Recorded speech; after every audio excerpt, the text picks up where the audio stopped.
It was yet another busy morning on the Skarloey Railway. RWS had been tasked with taking a tour group up to Lakeside and back, while Duncan had to do some shunting at Crovan's gate. The SKR's number 6 was very annoyed, as he felt he should have been given the important charter.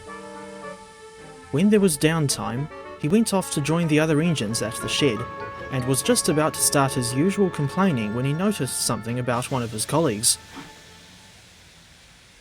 What's got into you, Sir Handel? You look like you've just been to a new station in a country on the other side of the planet. It's nothing unusual, Duncan. It's just that I was told of a special excursion that'll be passing by later today.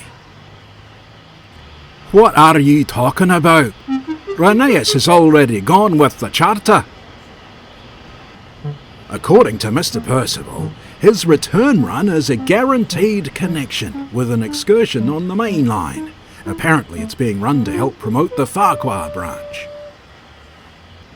As if that fucking line didn't already get enough publicity. Be quiet, Duncan, and let Sir Handel continue. Thank you, Grandpuff. As I was saying, Duncan, Mr. Percival also said that the mainline charter is being hauled by Toby, or as I've started calling him, Joe's cat. Who's Joe? And what's a cat got to do with this? He's some American bloke who happens to be a tanky, and he's even got a little cat named after Sodor's resident J70. Well, now I've heard everything.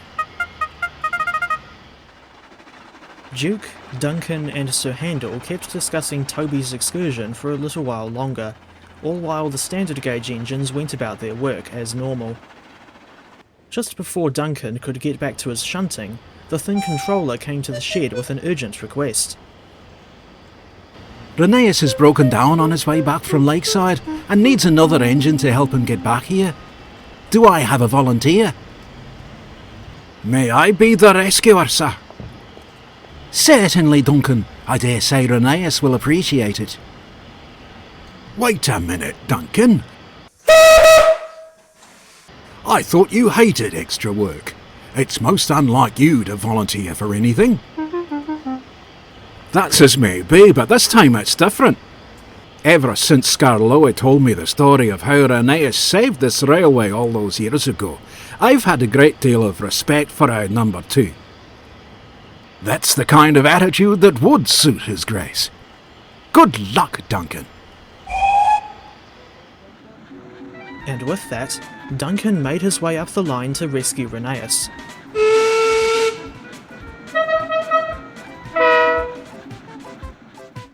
Meanwhile, Toby was making his way along the main line with Henrietta and Victoria in tow.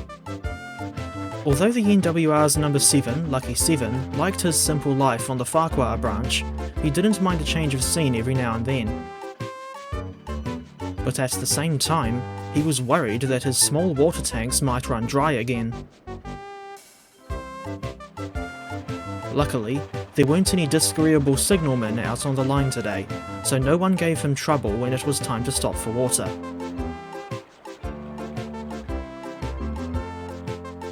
Later that afternoon, Toby arrived at Crovan's gate, but he felt anxious as he sat at the platform.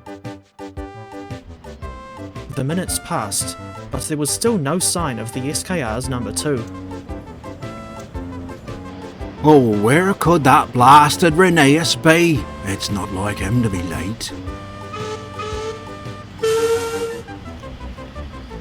How's that for convenient timing?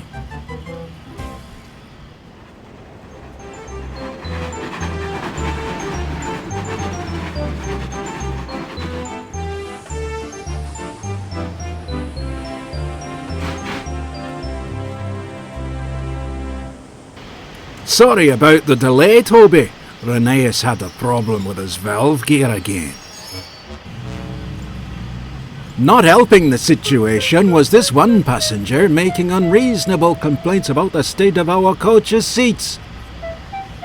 I kept having to remind him that this is still luxury compared to a Class 800. Oh, so now it's Rheneas and the grumpy passenger. In all seriousness, I accept your apology, Duncan. Well done for rescuing Rheneas. Yes, indeed. You deserve a new coat of paint for this.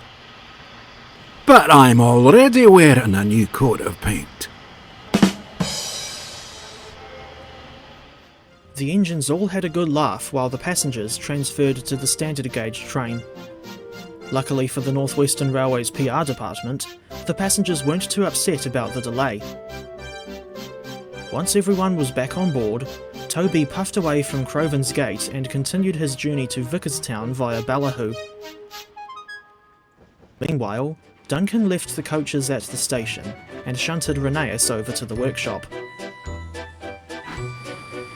Thank you so much, Duncan. If there's anything I can do for you in future, just let me know. You're most welcome, Rheneas. As a talking sponge once said, it feels nice to do good. And with that, Duncan puffed away to get back to his shunting.